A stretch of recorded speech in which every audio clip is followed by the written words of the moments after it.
Please subscribe our YouTube channel Quality Perfect India and hit the bell icon for the latest update. Hello friends, मैं हूं जगदीश प्रसाद और आप देख रहे हैं आपका अपना चैनल क्वालिटी परफेक्ट इंडिया। तो दोस्तों, आज का जो हमारा टॉपिक है वह है लेआउट इंस्पेक्शन। आज हम इसे डिटेल में बात करेंगे कि लेआउट इंस्पेक्शन कैसे करते हैं और कब करते हैं।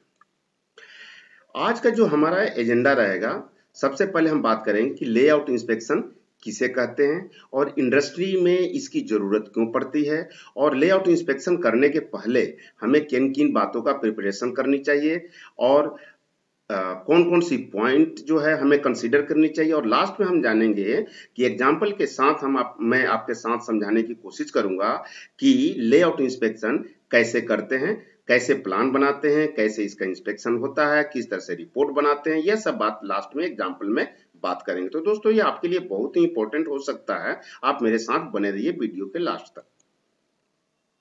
सबसे पहले हम बात करते हैं कि लेआउट इंस्पेक्शन कहते किसे हैं।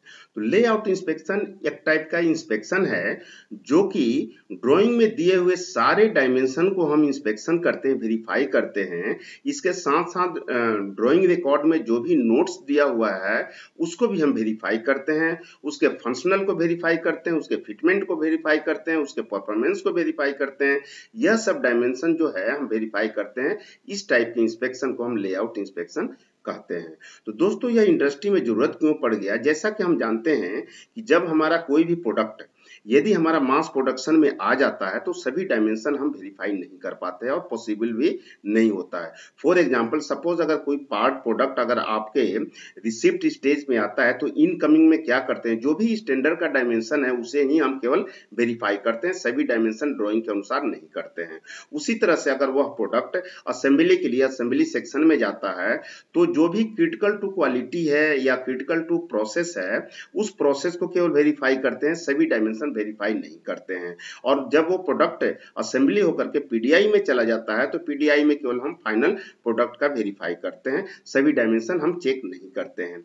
इसीलिए सभी डायमेंशन चेक हो सके इसीलिए हम लेआउट इंस्पेक्शन करते हैं। इंडस्ट्री में जो भी आपका ऑर्गेनाइजेशन में जो भी पार्ट बनाते हैं उसको लेआउट इंस्पेक्शन करना जरूरी होता है। दोस्तों, आइए अब हम बात करते हैं कि लेआउट इंस्पेक्शन जब हम जो करने जा रहे हैं तो हमें तैयारी किस तरह से करनी चाहिए। सबसे पहले आपको लेआउट इंस्पेक्शन का एक प्लान होना चाहिए।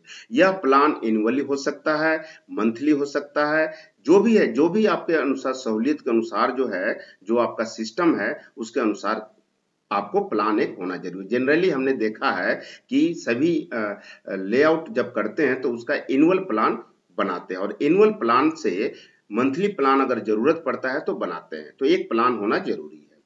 दूसरी बात, लेटेस्ट ड्राइंग विद बलूनिंग, यानी कि आप जब करने जा रहे हैं तो लेटेस्ट ड्राइंग होनी चाहिए। लेटेस्ट ड्राइंग करने का मतलब कि यदि कोई ड्राइंग में रिवीजन हो चुका है तो वो लेटेस्ट वाला होना चाहिए और बलूनिंग करके यानी कि सर्किल उसमें सीरियल नंबर डाला हुआ डाल लीजिए, जिससे कि आप उसे 1 2 3 4 करके सभी डायमेंशन को चेक कर सके।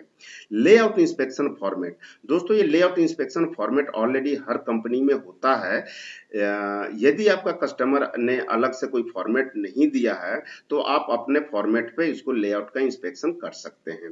यदि आपकी कंपनी जो है आपको आईएसओ सर्टिफाइड है, आईएटीएफ सर्टिफाइड कंपनी है, तो ऑलरेडी डिजाइन किया हुआ रहता है कि लेआउट इंस्पेक्शन किस टाइप के फॉर्मेट पे आपको करनी है। तो एक फॉर्मेट होना जरूरी है, जो कि हम एग्जांपल में जिक्र भी दिखाएंगे आपको किस तरह से फॉर्मेट होता है। Arrangement of child parts of the assembly product, यदि आपका कोई ऑर्गेनाइजेशन में असेंबली प्रोडक्ट बना है तो उसमें जितने भी चाइल्ड पार्ट्स लगे हैं उसका भी अरेंजमेंट करना पड़ता है और सभी चाइल्ड पार्ट का डायमेंशन को आपको चेक करना पड़ेगा। और लास्ट में जो equipments used should be calibrated, यानी कोई भी आप चेकिंग एड्स यूज करने जा रहे हैं, चाहे वो माइक्रोमीटर हो, वर्नियर हो, हाइट गेज हो, वो सभी चीज जो है कैलिब्रेटेड होना चाहिए, एरर फ्री होनी चाहिए। तो यह सब तीन चीज लेआउट इंस्पेक्शन करने के पहले आपको तैयारी करके रखना पड़ता है। आप अब ये बात करते हैं कि किस किस पॉइंट को, यानी कि कौन कौन सा डायमेंशन हमें चेक करना जरूरी होता है। तो दोस्तों, सबसे पहले आपका जो भी ड्राइंग में है, जितने पॉइंट्स है ड्राइंग में डायमेंशन दिया हुआ सभी को आपको जैसे हमने बताया कि उसको बलूनिंग कर लीजिए और सभी डायमेंशन को आप इंस्पेक्शन कीजिए, चेक कीजिए, वेरीफाई कीजिए। दूसरी बात, verification of all notes points available in the drawing. कभी कभी क्या होता है कि नोट्स को जो कि ड्राइंग के साइड में दिया लिखा हुआ है नोट्स को बहुत सारे गलती करते हैं कि उसको वेरीफाई नहीं करते, जबकि नोट्स को ध्यान से पढ़िए, उसमें जो जो पॉइंट है उस पॉइंट्स को ध्यान में रखते हुए इंस्पेक्शन कीजिए। फॉर एग्जांपल अगर उसमें लिखा हुआ है कि इसका ग्रेड ये होना चाहिए तो आपको वेरीफाई करना पड़ेगा कि वह ग्रेड का मटेरियल है या नहीं है। वेरिफिकेशन ऑफ ऑल रिपोर्ट्स, यानी कि उससे रिलेटेड जितने भी रिपोर्ट्स हैं, फॉर एग्जांपल अगर SST report and salt spray test अगर सीट मेटल का है, प्लेटिंग किया हुआ पार्ट है, तो आप उसका रिपोर्ट आपको वेरीफाई करना पड़ेगा। उसका raw material MTC material test certificate verify करना पड़ेगा। फिजिकल प्रॉपर्टीज जो भी है उसका, जैसे कि हार्डनेस है, उसका भी आपको रिपोर्ट देखना पड़ेगा, वेरीफाई पढ़ने पड़ेगा इसमें वेरीफाई में रिपोर्ट्स में।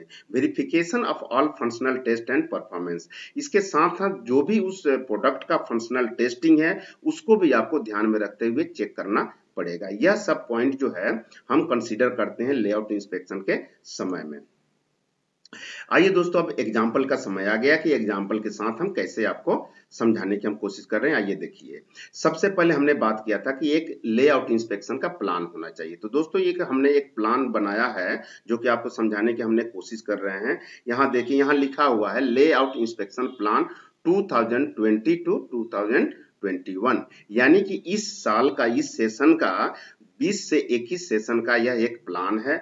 इसमें सीरियल नंबर दिया हुआ है 1 2 3 4, इस तरह से आप सीरियल नंबर डाल सकते हैं। यहाँ कस्टमर का नाम लिखिए, जो भी आपका कस्टमर है XYZ, जो भी हमने ABC और XYZ हमने लिखा है, आप अपने कस्टमर का एक्चुअली में नाम लिखिए और उन मॉडल का नंबर, जितने प्रोडक्ट है, जितने मॉडल हैं वो यहाँ पर डालिए। जैसे कि हमने A B के ब्रैकेट BB असेंबली हमने ऐसे ही लिखा है, आप मॉडल का नाम यहाँ लिखिए। यहाँ पर देखिए अप्रैल, मई, जून, जुलाई, अगस्त, सितंबर, इस तरह से 1 ईयर का यह कैलेंडर है। इस कैलेंडर में अप्रैल में हमने 2 पार्ट को हमने प्लान में रखा है, AA ब्रैकेट और BB असेंबली। इसमें यह येलो कलर से हाईलाइटेड है, ये प्लान है। अगर ये कंप्लीट हो जाता है प्लान तो आपको इस तरह से देखिए डन वाला में दिया हुआ है कि आप टिक लगा दीजिए। टिक लग गया, इसका मतलब कि आपका प्रैक्टिकली आप यह प्लान कंप्लीट कर लिए। और इस तरह से फिर मई जून गैप है, जुलाई में है, और यहाँ पे ये दूसरे कस्टमर का आपका मई में है, और बीच में 2 मंथ का गैप है। इस तरह से आप अपने अनुसार जो भी है, यह प्लान जो है 1 से ईयर भी होता है, हाफ ईयरली भी होता है, क्वार्टरली भी होता है। जो भी रिक्वायरमेंट है आपका ऑर्गेनाइजेशन में, उसके अनुसार एक प्लान आप इस तरह से बनाइए। और ध्यान दीजिए, यहाँ पे जो है एक रिवीजन कंटेंट जरूर रखिए, क्योंकि यदि आपने साल में एक बार प्लान बना लिया, अगर इसमें कोई चेंजेज होता है तो आप इसे revision number, date, revision content क्या है और ऑथोराइज सिग्नेचर यहाँ पे होना जरूरी है कि इसने हमने ये चीज चेंज किया। यहाँ पर प्रिपेयर्ड बाय रहता है और अप्रूव्ड बाय रहता है। इस तरह से यह एक प्लान है, आप इसके रेफरेंस लेकर के आप प्लान बना सकते हैं। आइए अब हम बात करते हैं कि एग्जाम्पल में ड्राइंग के, जैसे हमने बात किया कि लेटेस्ट ड्राइंग होनी चाहिए। दोस्तों ये कि हम एक छोटा सा हमने एक ड्राइंग लिया है आपको समझाने के लिए। इसमें देखिए यह डायमेंशन को हमने 1 2 3 4 इस तरह से हमने बलूनिंग कर दिया कि जिससे कि सभी डायमेंशन सीरियल नंबर हम डालें और इसका डायमेंशन चेक करें। तो यह एक ड्राइंग हमने रेफरेंस के लिए लिया है। आपके यहाँ पे जो भी प्रोडक्ट का ड्राइंग है उस सभी प्रोडक्ट का आप सीरियल नंबर इस तरह से डाल लीजिए और उसका इंस्पेक्शन कीजिए। साथ में यहाँ देखिए, जैसे हमने नोट्स की बात किया था, यहाँ नोट्स लिखा हुआ रहता है साइड में, आप इस नोट्स को पढ़िए और जो भी इसमें पॉइंट्स लिखा है उसको वेरीफाई कीजिए। तो दोस्तों यह एक रहा छोटा सा ड्राइंग जो आपके रेफरेंस के लिए हमने समझाने की कोशिश में कर रहा हूं। अब आइए हम बात करते हैं रिपोर्ट कैसे बनाते हैं। तो देखिए यह एक फॉर्मेट है, लेआउट इंस्पेक्शन रिपोर्ट। यहाँ पर कंपनी का नाम लिखिए, जो भी आपका ऑर्गेनाइजेशन है, पार्ट नंबर लिखिए, हमने यहाँ XXX लिखा है, पार्ट डिस्क्रिप्शन जो भी नाम है वो डालिए, नंबर ऑफ सैंपल कितना आपने सबमिट किया है वो डालिए, number of frequency, sample frequency यानी कि 5 पीस का बनाने जा रहे हैं, 1 पीस का बनाने जा रहे हैं, 2 पीस का यहाँ लिखिए, टोटल कैविटी यानी कि अगर कोई पार्ट आपका कैविटी वाइज है तो उसका डिटेल यहाँ लिखिए और कैविटी वाइज इंस्पेक्शन कीजिए। यहाँ पर हमने 5 पीस लिया, 5 पीस का हमने बनाने की यहाँ कोशिश किया है, जो कि सीरियल नंबर 1 में 70 डायमेंशन देखिए, जैसे कि इसमें हमने ड्राइंग में सीरियल नंबर 1 में 70 है, सीरियल नंबर 2 में 10 है, उसी चीज को हमने यहाँ पे लिखा है। सीरियल नंबर 2 जो है 10 है। और यहाँ पे इंस्पेक्शन मेथड जरूर आप लिखिए। इंस्पेक्शन मेथड जिस इक्विपमेंट से आप चेक कर रहे हैं उसका रेफरेंस जरूर लिखिए, जिससे कि हमें पता चले कि आपका कौन सा डायमेंशन किस से आपने चेक किया। फॉर एग्जांपल हमने 17 का डायमेंशन जो है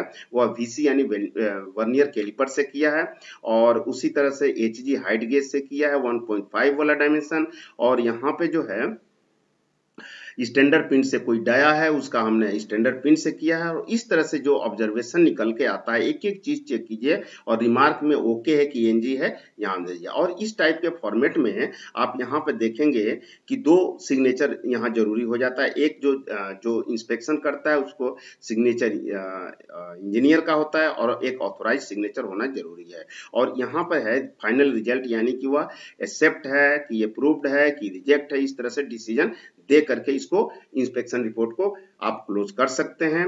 तो दोस्तों यह एक रहा आपका लेआउट इंस्पेक्शन के बारे में। आशा करता हूं कि ईच एंड एवरीथिंग आपको क्लियर कंसेप्ट हो गया।